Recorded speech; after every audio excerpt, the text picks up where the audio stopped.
مصطفیٰ نظر کرم فرمائیں گے، ایک دن ہم بھی مدینے جائیں گے۔ آج ہم آپ کو اللہ کے پیارے نبی حضرت محمد مصطفیٰ صلی اللہ علیہ وسلم اور شیطان کی ملاقات کا واقعہ بتانے والے ہیں، جس سے آپ کو معلوم ہو جائے گا کہ شیطان ہمیں کس طرح سے برے کام کی طرف لے جاتا ہے۔ اللہ کے نبی اور شیطان کے بیچ کیا باتیں ہوئی تھیں، کیا سوالات اور کیا جواب تھے، وہ سب کچھ آج ہم آپ کو بتائیں گے۔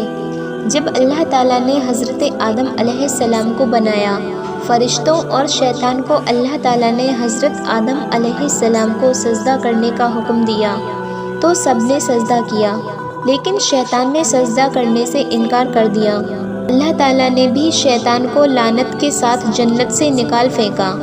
شیطان کو جنت سے نکالے جانے کی وجہ ایک انسان تھا، تو اپنے بدلے کی آگ بجھانے کے لیے شیطان نے اللہ کے بندوں کو سیدھے اور نیک راستے سے ہٹانے کا کام شروع کر دیا۔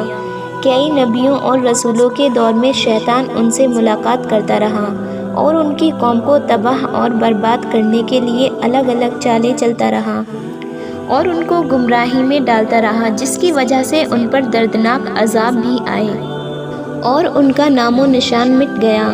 ایک مرتبہ جب حضرت موسیٰ علیہ السلام سے شیطان کی ملاقات ہوئی تو شیطان نے حضرت موسیٰ علیہ السلام سے کہا، اے موسیٰ، اللہ تعالیٰ نے آپ کو اپنے رسالت کے لیے اپنا نبی بنا کر آپ کو دنیا میں بھیجا ہے اور آپ اللہ تعالیٰ سے باتیں بھی کرتے ہیں۔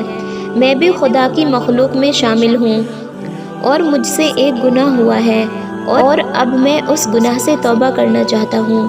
آپ اللہ تعالیٰ کی بارگاہ میں میری سفارش کریں کہ اللہ میری توبہ قبول کرے۔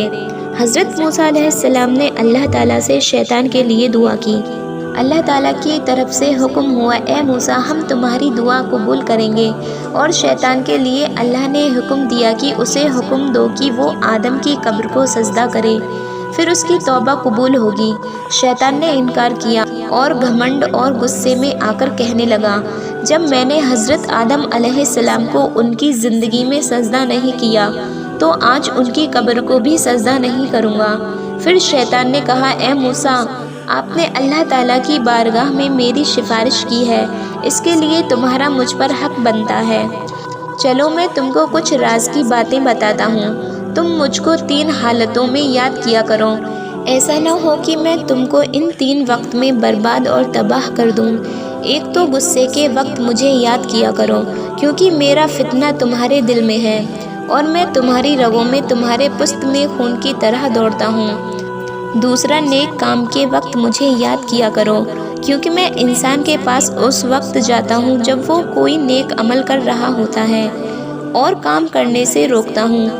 تیسرا، غیر عورت کے پاس بیٹھنے سے بچو، کیونکہ میں اس وقت سب سے زیادہ وسوسے انسان کے دل میں ڈالتا ہوں جب وہ کسی غیر محرم کے ساتھ ہوتا ہے۔ حضرت ابن عباس رضی اللہ تعالیٰ عنہ فرماتے ہیں، حضرت محمد مصطفیٰ صلی اللہ علیہ وسلم مسجد سے باہر نکلے تو وہاں شیطان کھڑا ہوا تھا۔ آپ صلی اللہ علیہ وسلم نے شیطان سے پوچھا، کس چیز نے تجھے مسجد کے قریب لایا ہے؟ شیطان نے کہا، اے اللہ کے نبی، مجھے اللہ تعالیٰ نے آپ کی خدمت میں ظاہر ہونے کا حکم دیا ہے۔ آپ صلی اللہ علیہ وسلم نے فرمایا، اللہ تعالیٰ نے تجھے میرے پاس کیوں بھیجا ہے؟ شیطان نے کہا، تاکہ آپ مجھ سے کچھ سوال پوچھیں۔ حضرت ابن عباس رضی اللہ تعالیٰ عنہ فرماتے ہیں، پہلا سوال آپ صلی اللہ علیہ وسلم نے نماز کے مطابق پوچھا کہ اے شیطان، میری امت کو نماز جماعت کے ساتھ پڑھنے سے کیوں روکتا ہے؟ شیطان نے عرض کیا، حضور، جس وقت آپ کا کوئی امتی جماعت کے ساتھ نماز پڑھنے کے لیے گھر سے باہر نکلتا ہے تو مجھے ایک بیماری گھیر لیتی ہے، جب تک وہ واپس نہیں ہوتا میں اسی بیماری میں پریشان رہتا ہوں۔ پھر آپ صلی اللہ علیہ وسلم نے پوچھا، تو ان کو علم حاصل کرنے اور دعا مانگنے سے کیوں روکتا ہے؟